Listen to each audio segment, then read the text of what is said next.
আসসালামু আলাইকুম, welcome back to my channel. আজকে আমরা উইথের ব্যবহার দেখব। প্রিপজিশন উইথ কখন ব্যবহার করতে হয়, কি করে করতে হয়। দেখো, দ্বারা দিয়ে বোঝাতে আমরা উইথের ব্যবহার করব। দ্বারা দিয়ে বোঝাতে উইথের ব্যবহার করব।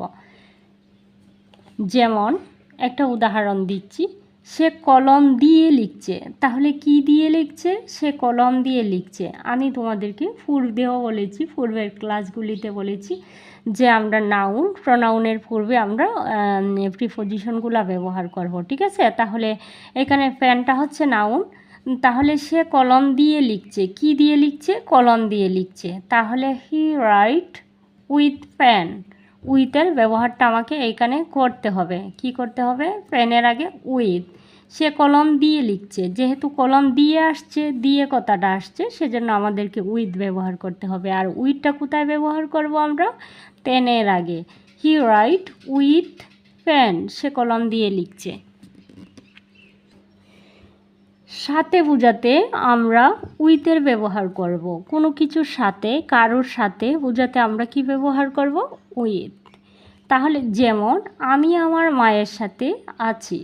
আমি কার সাথে আছি? মায়ের সাথে। তাহলে মায়ের আগে কি বসবে? With.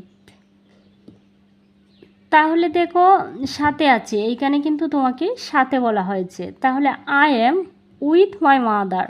I am with my mother. আমি আমার মায়ের সাথে আছি। কারো প্রতি বোঝাতে, কারো প্রতি বোঝাতে আমরা কি ব্যবহার করব? উইথ। কারো প্রতি, সে আমার প্রতি রেগেছিল। সে আমার প্রতি রেগেছিল। তাহলে এইখানে এই প্রতি কথাটা আসছে। তাহলে মির আগে আমরা কি ব্যবহার করব? He was angry with me. He was angry with me. সেজন্য আমি তোমাদেরকে বলবো, তোমরা প্রচুর পরিমাণের word, article, preposition, tense, sentence এগুলো জানতেই হবে। তোমাদেরকে নিত্য নতুন কিছু বাংলা সেন্টেন্স গঠন করা শিখতে হবে। তারপরে কিছু স্ট্রাকচার আছে, এগুলো ফলো করতে হবে। তাহলে তোমরা একদম ফ্লুয়েন্টলি ইংলিশে কথা বলতে পারবা আর তোমাদের কোনো অসুবিধা হবে না। তবে প্রিপজিশন, আর্টিকেল, তারপর যে যতই বলুক, যে এগুলো জানতে হবে না। কেন জানতে হবে? গ্রামার জেনে কি আমরা কথা বলি? কিন্তু কথা বলার তো ওই ভাষাটা কিন্তু তোমার না। তুমি কথা বলা শিখেছো জন্মের পর থেকে, এটা তোমার হয়ে গেছে, কিন্তু তার মধ্যেও আমাদের অনেক ভুল ভ্রান্তি থাকে।